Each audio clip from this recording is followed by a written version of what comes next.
Good morning. This is the part 3 of the videos that I'm doing explaining the types of licenses that flying license in aviation. A friend of mine yesterday encouraged me to do this in English so that I reach a wider audience. So today we're going to speak about the requirements for you to have what we call CPL. CPL stands for Commercial Pilot License. A commercial pilot license is the one that allows you to fly commercially and getting paid for what you do. As I mentioned yesterday, with the PPL private pilot license, you won't be able to use it to carry people or goods and get paid. You can only fly privately, flying your friends and family, etc., etc. But with this license I'm going to talk about, it allows you to fly commercially and you get paid. In order for you to get the CPL license, here are the requirements. You must be 18 years of age. So as I said yesterday, the training can begin, when you are still young, and but in order for you to qualify to have this license or to be issued with this license, you must be 18 years or above. And then the second requirement is you must hold a Class 1 medical certificate. Not Class 2, Class 1 medical certificate. And also you must hold a private pilot license with a night rating. We're going to talk about a night rating maybe tomorrow or day after.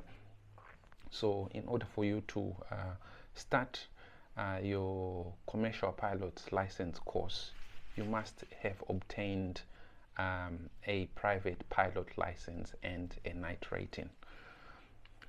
Also, in order for you to be issued with this license, here is the breakdown of the training.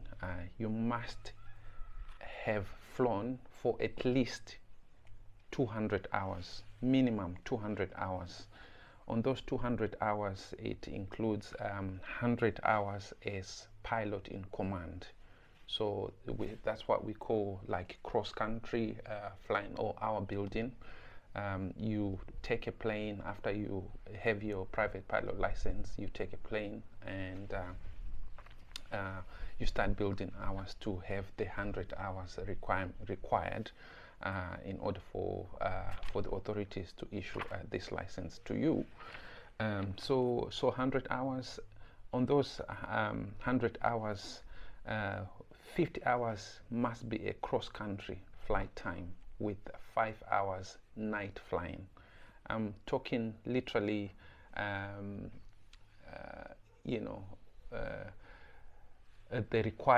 these requirements are basically for South Africa or the countries in the Southern Africa.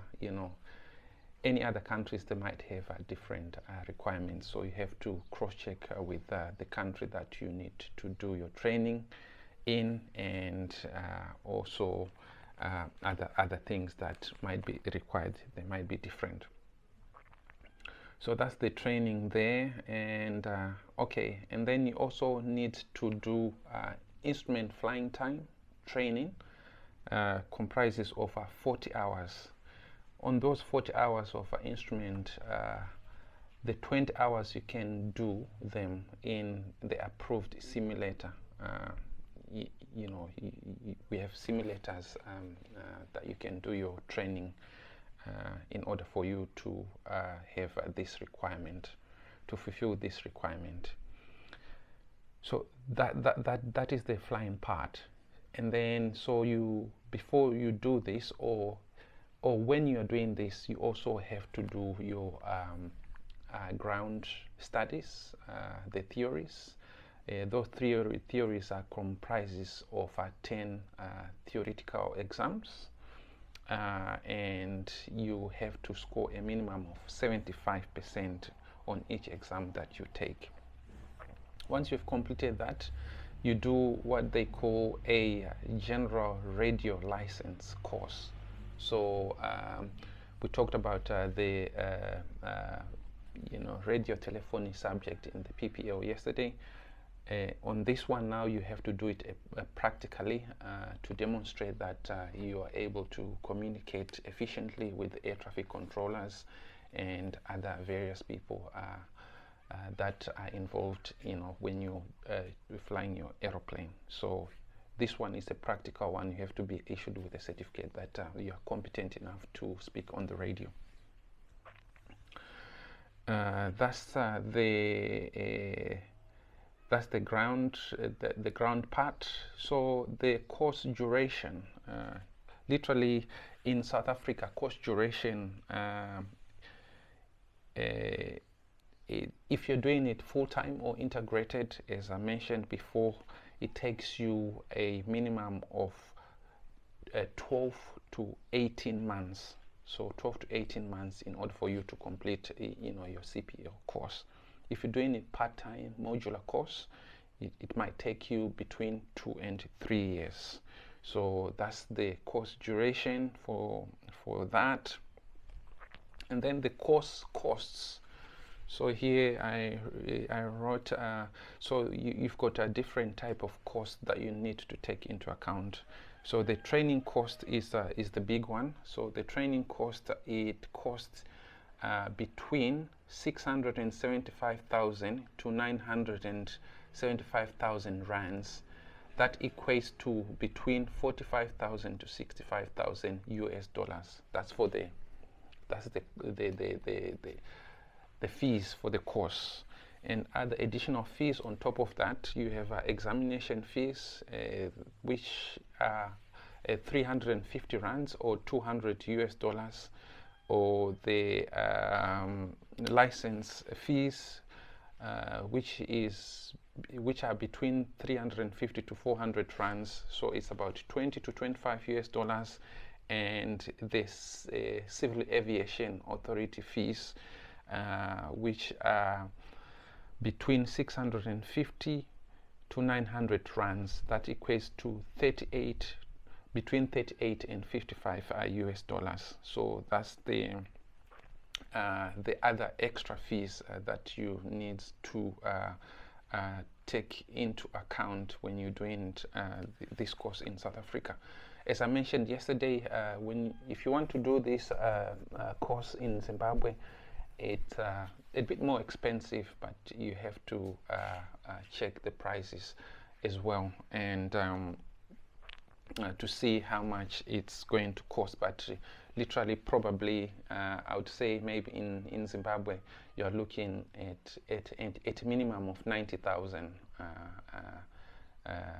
pound, 90,000 US dollars, to complete your CPL course. So other factors that might affect your training is the experience. If you are not experienced enough, it might take a little bit longer.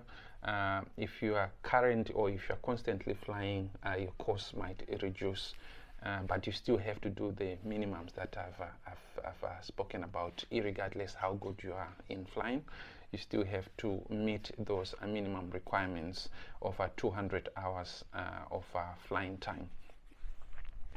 Other factors, weather, as we discussed.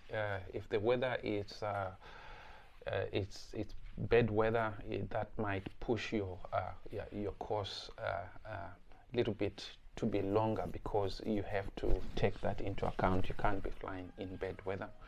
And other things, it's aircraft availability. It depends with the schools, the school that you've chosen, whether they have many aircrafts or they don't have mechanicals on the aircraft, or the aircraft and they are always serviceable. That also may reduce or prolong the duration of your course. And the other thing that you have to take into account, cost-wise, is the type of the aircraft that you're going to be using for your commercial pilot pilot license training. The higher the aircraft, or so the bigger the aircraft, the more expensive it might be, and so there are various types of aircraft that are used during your training. So you have to take that into account and choose wisely on the type of aircraft that you want to be using to do this training. That will also determine the ballpark of the figure that you're going to pay for your course. So those are some of the things that you need to take into consideration. So we'll talk maybe later on the advantages of why you should do your license, maybe like in South Africa compared to Zimbabwe. I'll talk about the pros and cons, the benefits and things like that in the future videos. So this is what I have at the moment with regard to obtaining your commercial pilot license for you to start flying commercially. So if you like this kind of videos, I'd request you, if you don't mind, to to like the video, share, so that it reaches a wider audience, and also comment and subscribe. If you want to ask any other questions, please leave them in the comment section, so that I'll come back and try to help you out. That is it. Thank you very much for those who will be watching these videos. I really appreciate your support. Have a good day.